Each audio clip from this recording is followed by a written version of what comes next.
নামাজরত অবস্থায় দোয়ায়ে মাসুরা পড়ে সালাম ফিরানোর পূর্বে কোরআনের আয়াত দিয়ে দোয়া করা যাবে কিনা বা কি কি দোয়া পড়তে পারবো? ভাইরা আমার, নামাজের শেষ বৈঠকে আমরা যে দোয়ায়ে মাসুরা পড়ি, আল্লাহুম্মা ইন্নী যালামতু নাফসি যুলমান কাসীরা, অত্যন্ত আবেগঘন একটা দোয়া। আপনি পুরো নামাজের ভিতরে মনোযোগ রাখতে পারেন বা না পারেন, এই দোয়াটা পড়ার সময় আপনার মনোযোগ আসা চাই।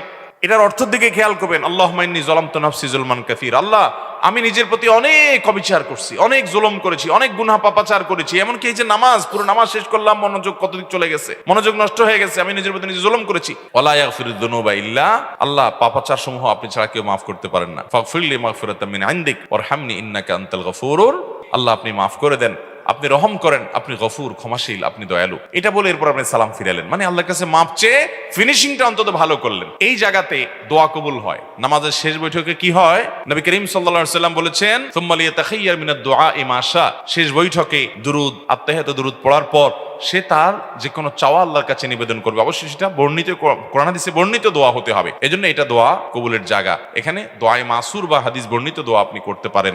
নবী করিম সাল্লাল্লাহু আলাইহি ওয়াসাল্লাম এখানে আল্লাহুম্মা ইন্নী যালামতু নাফসি যুলমান কাসীরা ছাড়া আরো একটা দোয়া পড়তেন প্রায়, সেটা হলো আল্লাহুম্মা ইন্নী আউযু বিকা মিন আযাবি জাহান্নাম ওয়া মিন আযাবিল কবর। আল্লাহ আমি জাহান্নাম থেকে এবং কবরের আযাব থেকে পানাহ চাই। ওয়া আউযু বিকা মিন ফিতনাতিল মাহইয়া ওয়াল মামাত, জীবন এবং মরণের ফিতনা থেকে পানাহ চাই। ওয়া আউযু বিকা মিন শাররি ফিতনাতিল মাসিহিদ দাজ্জাল, দাজ্জালের ফিতনা থেকে পানাহ চাই। চারটা বিষয় থেকে পানাহ চাইতেন: জাহান্নাম, কবরের আযাব, জীবন মরণের ফিতনা এবং দাজ্জালের ফিতনা। আল্লাহ তাআলা আমাদেরকে এই দোয়াটা বিশেষ করে পড়ার তৌফিক দান করুন। মুখস্থ করে নেবেন এবং পড়বেন শেষ বৈঠকে।